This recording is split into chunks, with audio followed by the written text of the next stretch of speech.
We got another debut coming right now to the stage. Please make some noise for Jeff Rosen.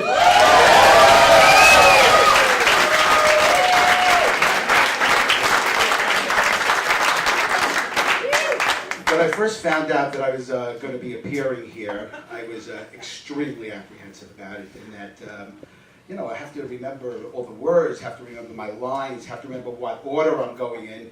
But I just really did not want to give up the opportunity to appear here at the Gotham Comedy Club. You know.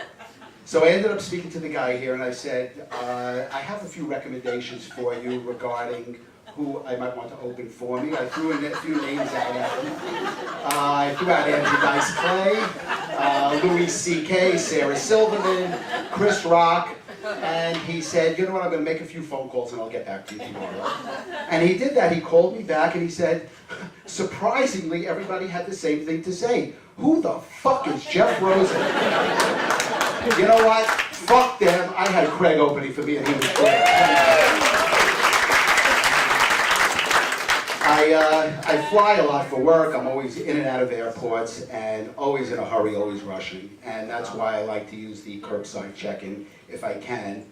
But for some reason, it always seems to work out. When I pull up in the taxi to the curbside check-in, there's this family of 9 who did not receive the memo regarding the weight limit on the suitcases. And the next thing I see, there are 9 valises all over the sidewalk. I mean, there are clothes, there's toothpaste, there's shoes, there's shit all over the fucking place, and I'm late for my plane. What am I going to do? The next thing I do, I say, you know what, let me help you repack. So I start helping them repack. I'll be like, you with that big makeup bag, you know what, you give it to her. She needs it, you don't. Or I'll say, you with the vibrator, give it to her. You're hot, she's not.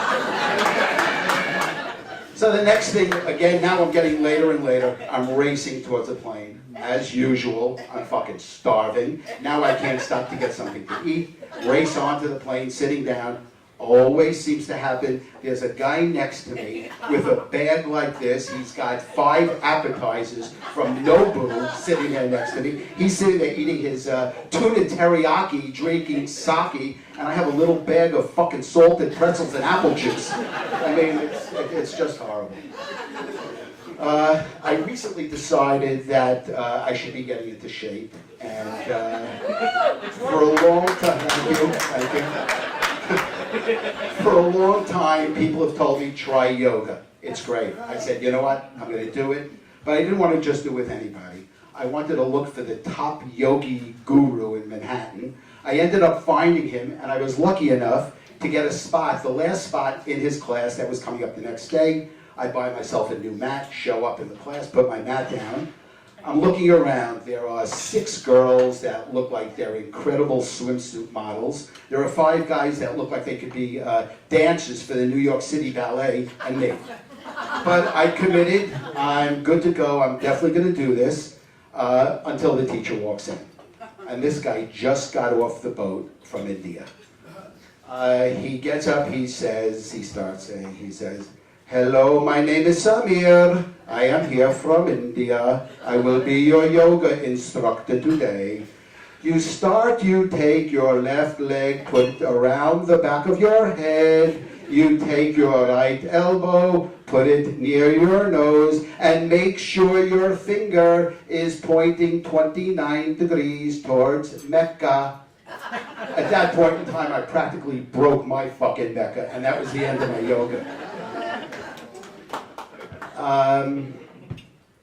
If you notice outside today, wherever you go, the pornography is just all over the fucking place. It's on your iPhone, your iPad, your iPod, your computer, billboards. It's just all over the place. It's so different than when I was a kid. I mean, when I was a kid, if I happened to get to first base or second base with a girl, I was like a fucking hero in school. It was just unbelievable. Now junior high school kids are hitting grand slams on the school bus. I mean, it's incredible. I mean, again, I look back, and if I happen to see a Good Housekeeping magazine with an ad for a Playtex bra with a half a tit sticking out, I had an erection for over 4 hours, and I didn't have to call my physician. Thank you very much.